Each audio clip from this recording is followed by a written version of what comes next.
నమస్తే, welcome to Liya news. ఉద్యోగ కల్పన, అభివృద్ధి, పెట్టుబడుల పేరుతో కూటమి ప్రభుత్వం ప్రైవేటు సంస్థలకు భూములను కట్టబెడుతుంది అని చెప్పి వైసీపీ ప్రచారం చేస్తోంది. నిన్న మొన్నటి వరకు టీసీఎస్ పేరుతో ఉర్సా అనే కంపెనీకి భారీగా రూపాయికే భూములు ఇచ్చింది. ఇప్పుడు లూలు సంస్థ మీద తన ప్రేమను చూపిస్తుంది అంటుంది. లూలు సంస్థకి అది ఒక విదేశీ సంస్థ, మరి దానికి ఇక్కడ పెట్టుబడులు పెట్టడానికి 17 ఎకరాలు కేటాయించడం ఏంటి అని చెప్పి కూడా ప్రశ్నిస్తోంది. అలాగే సుప్రీంకోర్టు కూడా 2011లోనే ప్రైవేటు సంస్థలకు భూములు కేటాయించొద్దని తీర్పు ఇచ్చినా కూడా ప్రభుత్వం చేస్తుందని ఆరోపణలు చేస్తోంది. మరి నిజంగానే కేవలం తక్కువ ధరలకే భూములు ఇస్తుందా, అలాగే లీజు కూడా ఉచితంగానే ఎక్కువ సంవత్సరాలకు కేటాయిస్తుందా, వాళ్ళు చేస్తున్నటువంటి ఆరోపణలో నిజమెంత అన్న విషయాన్ని తెలుసుకుందాం. మనతో పాటు ఉన్నారు ప్రముఖ రాజకీయ విశ్లేషకులు రాజేష్ అప్సాన్ గారు. నమస్కారం అండి. నమస్కారం. మనం చూస్తున్నాం, ఎప్పుడైతే టీసీఎస్ కంపెనీలు ఇవన్నీ పెట్టడానికి వచ్చాయో అప్పటి నుంచి కూడా వైసీపీ బాగా ప్రచారం చేస్తుంది. ఉర్సాన్ అయితే మెయిన్గా తెర మీదకు తీసుకొచ్చి రూపాయికి ఇడ్లీ కూడా రాదు కానీ రూపాయికి భూములు ఇచ్చేసింది అని చెప్పింది. సో ఇప్పుడు లూలు గతంలో జగన్మోహన్ రెడ్డి గారు తరిమి కొడితే ఇప్పుడు తీసుకొచ్చారు అని చెప్పి లూలు సంస్థ రావడం ఆంధ్రప్రదేశ్కి చాలా బెనిఫిట్ అని బాబు గారు చెప్తున్నారు. సో ఇవన్నీ వేస్ట్ అన్నట్టు వైసీపీ ప్రచారం చేస్తోంది. సో అసలు ఈ భూములు ఇవ్వడం అంత తప్పంటారా? మరి నిజంగానే ఎలా చూడొచ్చు అంటారు వాళ్ళు చేస్తున్నటువంటి ప్రచారాలను? అంటే చంద్రబాబు నాయుడు గారు ఈ రాష్ట్రానికి పాలకుడిగా బాధ్యత నిర్వహించడం ఇదే మొట్టమొదటిసారి కాదు. అలాగే జగన్మోహన్ రెడ్డి గారు ప్రజలు ప్రతిపక్ష హోదా ఇవ్వకున్నా ఆయన గతంలో ప్రతిపక్ష నాయకుడిగా పనిచేశాడు, ఒకసారి ముఖ్యమంత్రిగా పనిచేశాడు. అంతకుముందు వాళ్ళ నాయన ఒకసారి ప్రధాన ప్రతిపక్ష నాయకుడిగా పనిచేశాడు, ఇంకోసారి ముఖ్యమంత్రిగా పనిచేశాడు. 2 సార్లు ముఖ్యమంత్రిగా పనిచేసి ముఖ్యమంత్రిగా విధుల్లో ఉండగానే దురదృష్టవశాత్తు హెలికాప్టర్ ప్రమాదంలో చనిపోయారు. అంటే ఇక్కడ ఈ రాష్ట్రం దశాబ్దాల తరబడి చంద్రబాబు నాయుడు గారిని చూసింది, రాజశేఖర రెడ్డి గారిని, జగన్మోహన్ రెడ్డి గారిని చూసింది. పాలకులుగా పాలనాపరమైన నిర్ణయాలు తీసుకోవాల్సి వచ్చినప్పుడు ఎవరు ఏ విధమైన నిర్ణయాలు తీసుకున్నారనేది కూడా ప్రజలకు ఒక స్పష్టత ఉంది.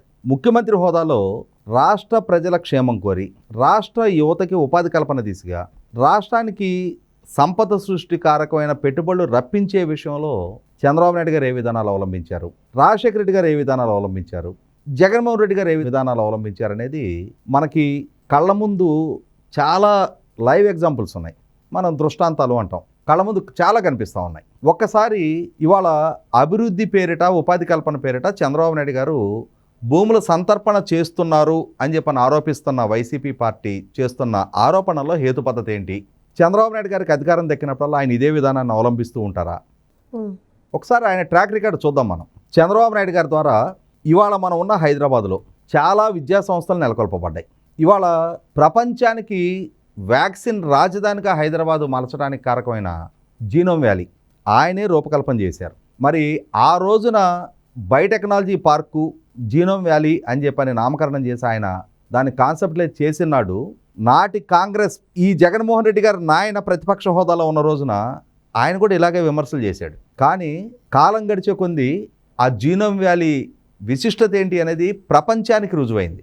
దానికి ఆద్యుడు చంద్రబాబు నాయుడు గారు. అలాగే సైబర్ టవర్స్ దగ్గర నుంచి మొదలుపెట్టి హైటెక్ సిటీ ఫేజ్ 1 అంటారు, 158 ఎకరాలు ఇన్ఆర్బిట్ మాల్ వరకు, సైబర్ టవర్స్ దగ్గర నుంచి మొదలుపెట్టి CII, Tech Mahindra, HSBC, Dell, TCS, Cyber Pearl అంటారు హైటెక్ సిటీ ఫేజ్ 2 అని చెప్పని, డెలాయిట్, ఒరాకిల్, అక్కడి నుంచి రహేజా మైండ్ స్పేసు, వ్యానన్బర్గ్ ఐటీ వరకు ఉన్న ఆ ప్రాంతం మొత్తం 158 ఎకరాలు చంద్రబాబు నాయుడు గారి ద్వారా వివిధ సంస్థలకి కేటాయింపులు చేశారు, సంస్థలు గ్రౌండింగ్ చేయించారు. ఎన్ని లక్షల మందికి వాళ్ళు అక్కడ ఉపాధి కల్పన జరుగుతూ ఉంది? అన్ని లక్షల మంది పొటెన్షియల్ ఎంప్లాయ్మెంట్ క్రియేట్ అవడం ద్వారా ఎన్ని లక్షల మందికి ఇండైరెక్ట్ ఎంప్లాయ్మెంట్ క్రియేట్ అయింది? హైదరాబాద్ ముఖచిత్రమే మారింది కదా.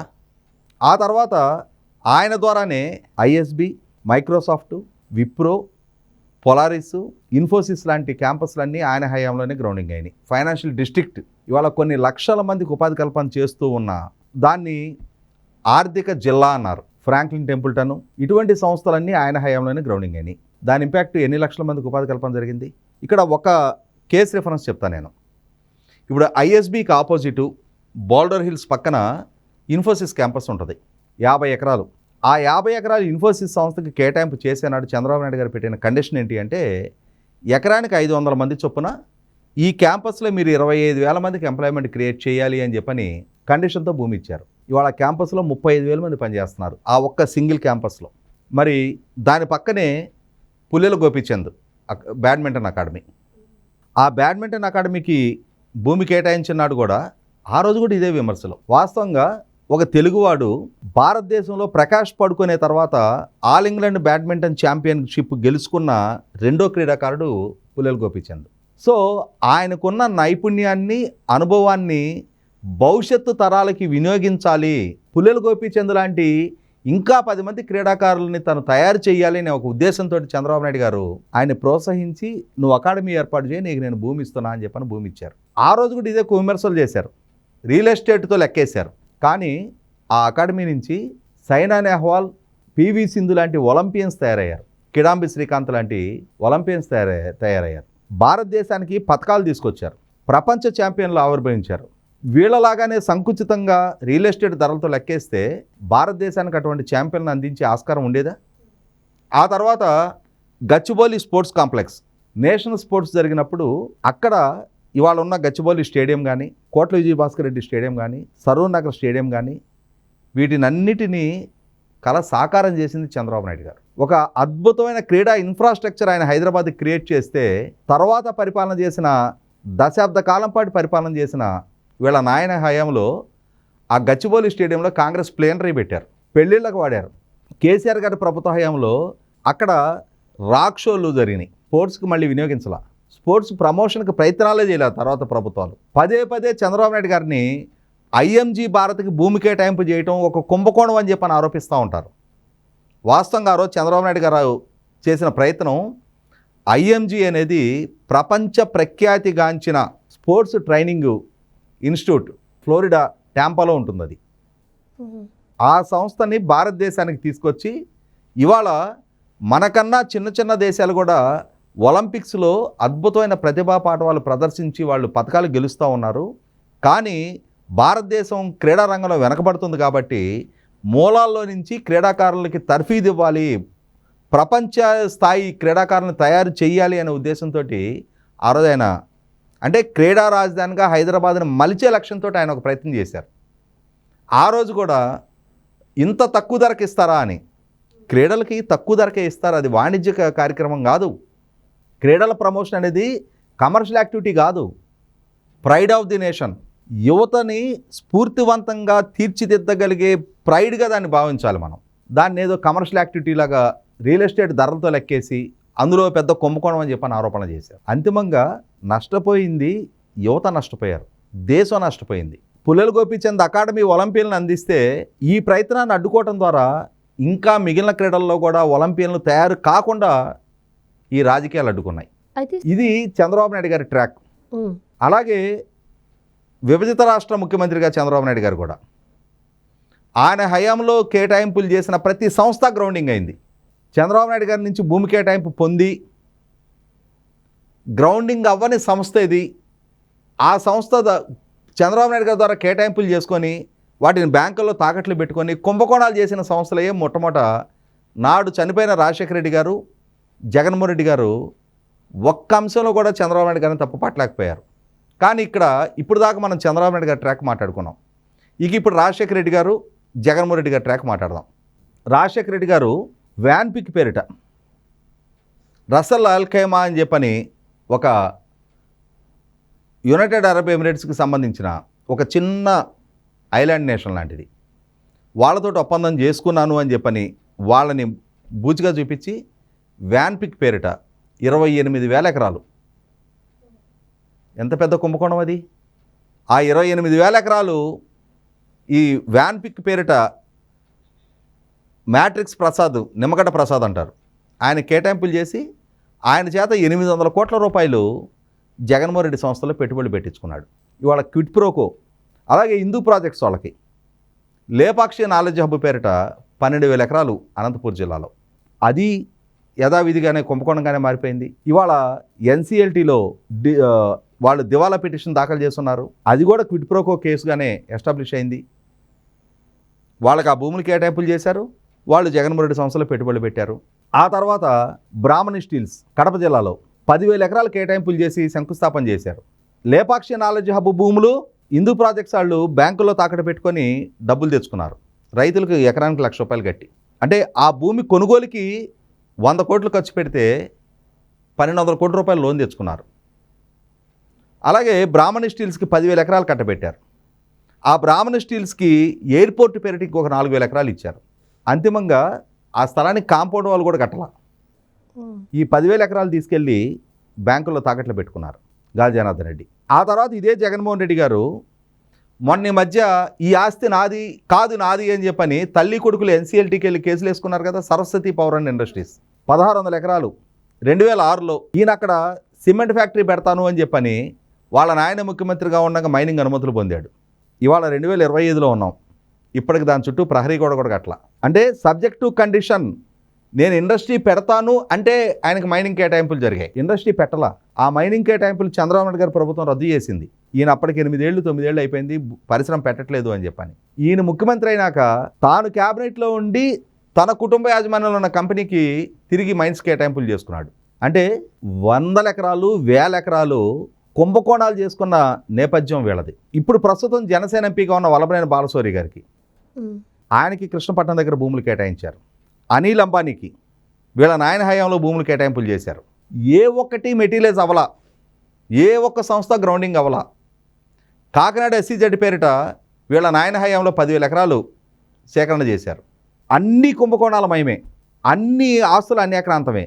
ప్రజల నుంచి రైతుల నుంచి భూములు సేకరించడం, వాటిని వాళ్ళ అనుయాయులకి కట్టబెట్టడం, వాటిని బ్యాంకుల్లో తాకట్టు పెట్టి వేల కోట్ల రూపాయలు లోన్ తెచ్చుకోవటం, అంతిమంగా ఈ డబ్బులు వేరే రూపాల్లోకి మళ్ళించి వీళ్ళు వేరే ఆస్తులు కొనుక్కోవటం, ఈ కుదవబెట్టిన ఆస్తులు, ఈ రైతుల నుంచి సేకరించిన ఆస్తులు నాన్ పెర్ఫార్మింగ్ అసెట్స్గా మిగిలిపోయి ఇవాళ బ్యాంకులకి గుదిబండలుగా మారిపోయినాయి. ఎన్సీఎల్టీల్లో పొత్తులు కొద్దీ కేసులు పేరుకుపోయి ఉన్నాయి. ఇది వీళ్ళ నేపథ్యం.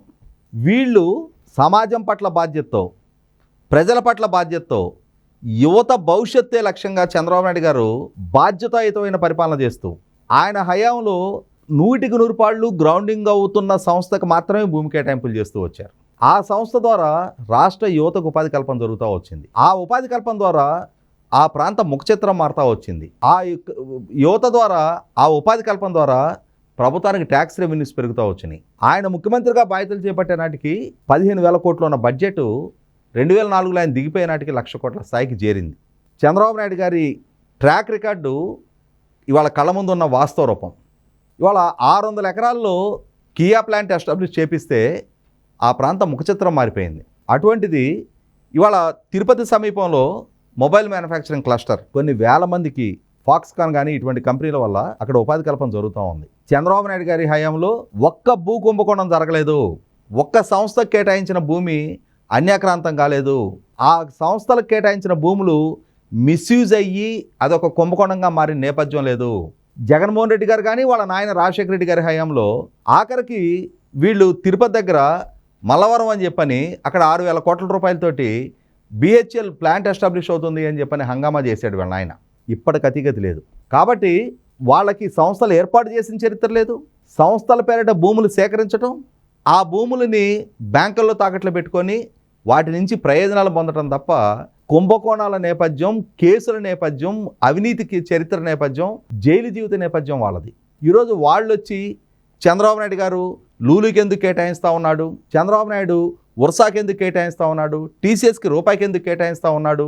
ఎస్, TCSకి 10,000 ఉద్యోగ కల్పన కోసం ఆ భూములు ఇవ్వటం ద్వారా బ్రాండ్ విశాఖ, బ్రాండ్ ఏపీని మళ్ళీ తిరిగి రెస్టోర్ చేశారు. ఇవాళ కాగ్నిజెంట్ లాంటి సంస్థలు మళ్ళీ తిరిగి లైనప్ అవ్వగలుగుతున్నాయి అని అంటే అక్కడ ఒక యాంబియన్స్ సృష్టించిన పర్యవసానం, ఒక యాంబియన్స్ క్రియేట్ చేసిన పర్యవసానం. జగన్మోహన్ రెడ్డి విధ్వంసాన్ని దాటి మళ్ళీ తిరిగి వాళ్ళ ఆంధ్రప్రదేశ్ వైపు సంస్థలు చూస్తున్నాయి అని అంటే ఆ విధమైన ఫెసిలిటేషన్ ప్రభుత్వాల వైపు నుంచి జరిగితేనే సాధ్యపడతాయి. ఇవాళ TCS ఆంధ్రప్రదేశ్కి రావడం ఆంధ్రప్రదేశ్కి అవసరం. 6 లక్షల మంది పైగా సిబ్బంది ఉన్న TCSకి ఆంధ్రప్రదేశ్ రాష్ట్రంలో పెట్టాల్సిన అవసరం లేదు. కానీ TCSని తెచ్చి స్థాపించుకోవాల్సిన అవసరం ఆంధ్రప్రదేశ్ రాష్ట్రానికి ఉంది. మీరు మా దగ్గరికి రండి, మీకు ఈ సౌకర్యాలు కల్పిస్తామని చెప్పని అడిగే స్టేజ్లో ఆంధ్రప్రదేశ్ రాష్ట్రం ఉంది. ఇవాళ హైదరాబాద్ లాగానో బెంగళూరు లాగానో ఒక ఎక్కువ డెవలప్ అయిన తర్వాత ఆ రోజు రాష్ట్ర ప్రభుత్వాలు డిక్టేట్ చేస్తాయి. హైదరాబాద్లో కూడా మొట్టమొదటి సంస్థలను గ్రౌండింగ్ అవ్వటం మొదలుపెట్టిన రోజున ప్రభుత్వాలు పారదర్శకంగా ఆ విధంగా ఫెసిలిటేషన్ చేయబట్టే సంస్థలు గ్రౌండింగ్ అయినాయి. ఒక స్టేజ్కి రీచ్ అయిన తర్వాత ఇవాళ అదే ప్రాంతంలో, అదే హైదరాబాద్లో ఎకరం 100 కోట్లకి వేలం వేసి ప్రభుత్వాలు డిక్టేట్ చేస్తున్నాయి, ఇక్కడ భూమి ఖరీదు ఇది అని చెప్పని. రేపు రోజున విశాఖపట్నంలో అయినా ఇంకొక ప్రాంతంలో అయినా సరే ఆ రోజు రాష్ట్ర ప్రభుత్వం కూడా డిక్టేట్ చేయగలుగుతుంది. కానీ ఆ డిక్టేట్ చేసే స్టేజ్లో ఇవాళ ఆంధ్రప్రదేశ్ రాష్ట్రం లేదు. జగన్మోహన్ రెడ్డి సృష్టించిన విధ్వంస పర్యవసానం జగన్మోహన్ రెడ్డి వల్ల ఎదురైన బెటర్ ఎక్స్పీరియన్స్ పర్యవసానం వాళ్ళ సంస్థల్ని మళ్ళీ తిరిగి రప్పించాలి అనంటే, అవి గ్రౌండింగ్ అవ్వాలి అనంటే, వలసలు లేని ఉపాధి యువతకి దక్కాలి అనంటే ప్రాధేయపడి సంస్థలను రప్పించుకునే స్టేజ్లో ఆంధ్రప్రదేశ్ రాష్ట్రం ఉంది. అటువంటి స్థితిలో ప్రభుత్వాల వైపు నుంచి ఫెసిలిటేషన్ చేసే తీరాలి. భూమి కేటాయింపు ప్రభుత్వం చేతిలో ఉన్న వెసులుబాటు. మేము భూమి ఇస్తాము, మీకు త్వరగా అనుమతులు ఇస్తాము, మీకు కావాల్సిన రోడ్డు కనెక్టివిటీ ఇస్తాము, మీకు పవర్ అవైలబిలిటీలో ఉంచుతాము, మా దగ్గర మానవ వనరులు ఉన్నాయి అని చెప్పని ప్రాధేయపడి ప్రచారం చేసుకొని సంస్థలను రప్పించుకోవాల్సిన స్టేజ్లో ఆంధ్రప్రదేశ్ ఉంది. అటువంటి స్థితిలో 20 లక్షల ఉద్యోగ కల్పన జరగాలి అనంటే 30 లక్షల కోట్ల పెట్టుబడులు రప్పించుకోవాలి. 30 లక్షల కోట్ల పెట్టుబడులు రప్పించుకోవాలి అనంటే రాష్ట్ర ప్రభుత్వం వైపు నుంచి చాలా సానుకూల దృక్పథంతో అడుగులు వేయాల్సిన అవసరం ఉంది. 20 లక్షల ఉద్యోగ కల్పన జరిగిన తర్వాత ఆ రోజు రాష్ట్రం డిక్టేట్ చేస్తుంది. కానీ ఇవాళ రాష్ట్రం డిక్టేట్ చేసే స్టేజ్లో లేదు. ఆ మాత్రపు బేసిక్ కామన్ సెన్స్ ఇవాళ సామాన్య ప్రజలకు ఉంది. వైఎస్ఆర్ ఏం చేశాడు, జగన్ ఏం చేశాడు అనేది ప్రజలకు తెలుసు.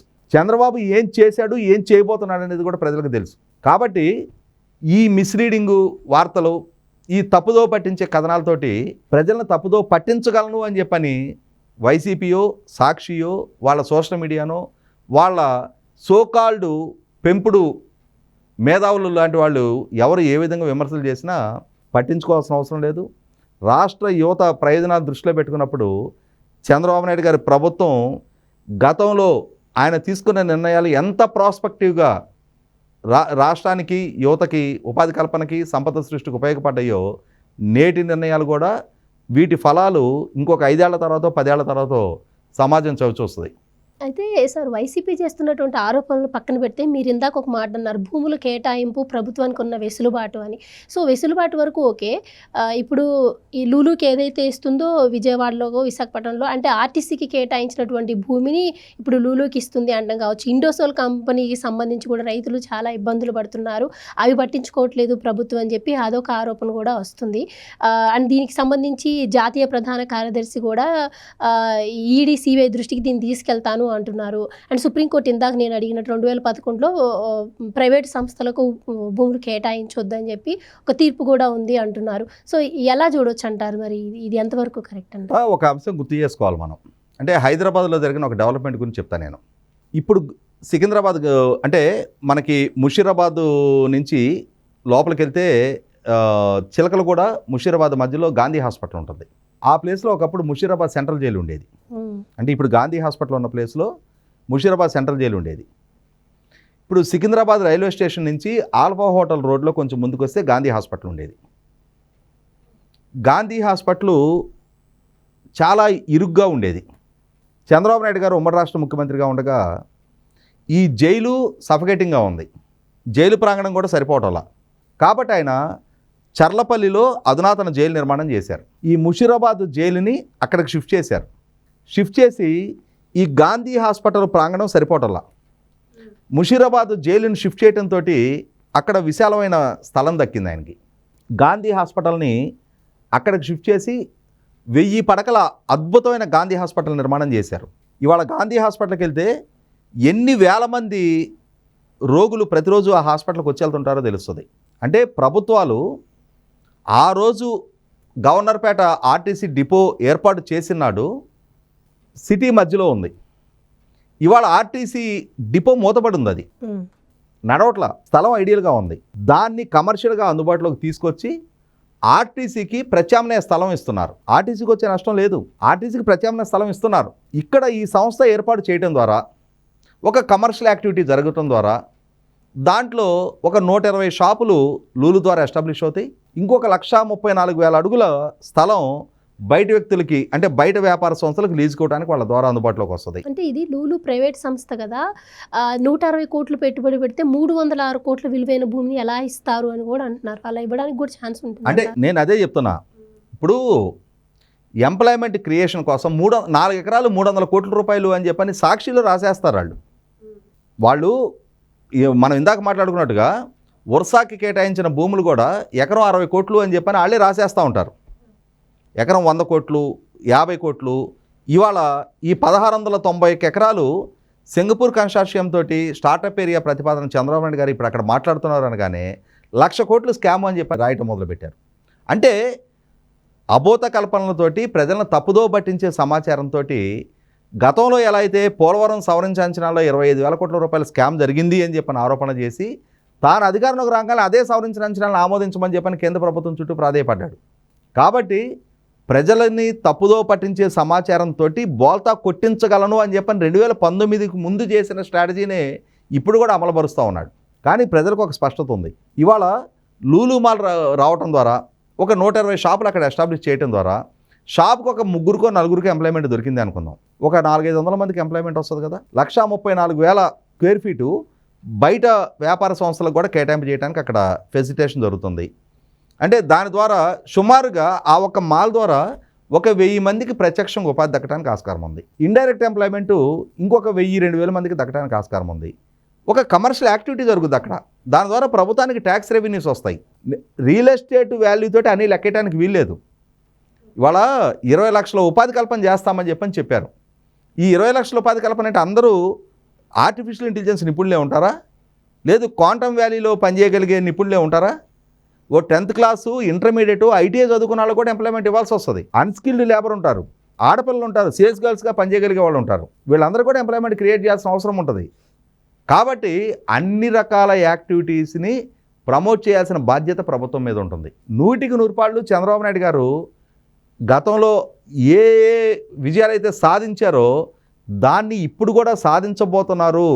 ఆయన వల్ల యువతకు ఉపాధి కల్పన జరగబోతుంది అనేది రియలైజ్ అయ్యారు. కాబట్టి ఎలా అయినా సరే దీన్ని అడ్డుకోకుంటే రాష్ట్రంలో 20 లక్షల ఉపాధి కల్పన కనుక జరిగితే తద్వారా ఇంకొక 70-80 లక్షల మందికి ఇండైరెక్ట్ ఎంప్లాయ్మెంట్ కనుక జరిగిన పక్షంలో వైసీపీ అనేది ఒక పార్టీ ఉండేది, జగన్ అనేవాడు ఒక నాయకుడు ఉండేవాడు అని కూడా ప్రజలు అక్కడ మర్చిపోతారనే ఒక రకమైన ఉలికిపాటుతోటి ఇన్సెక్యూరిటీతోటి ఎలా అయినా సరే ఈ రాష్ట్ర బ్రాండింగ్ని దెబ్బతీయాలి. చంద్రబాబు నాయుడు గారి ద్వారా ఈ అభివృద్ధి జరగడానికి వీల్లేదు. ఆయన ఏ నిర్ణయం తీసుకున్నా దాని వెనక అవినీతి ఉంది అని చెప్పని ఆరోపణలు చేస్తూ ఉందాం మనం. గతంలో ఎలా అయితే నమ్మారో కనీసం 10 ఆరోపణలు చేస్తే ఒక ఆరోపణ అయినా ప్రజలు నమ్మకపోతారా అని చెప్పని ఒక అంటే దింపుడు కల్లా వాసు లాంటి ప్రయత్నాలతోటి వైసీపీ పార్టీ ప్రయత్నం చేస్తుంది అనేది వాస్తవం. Thank you so much. Please subscribe to Leo News for more videos.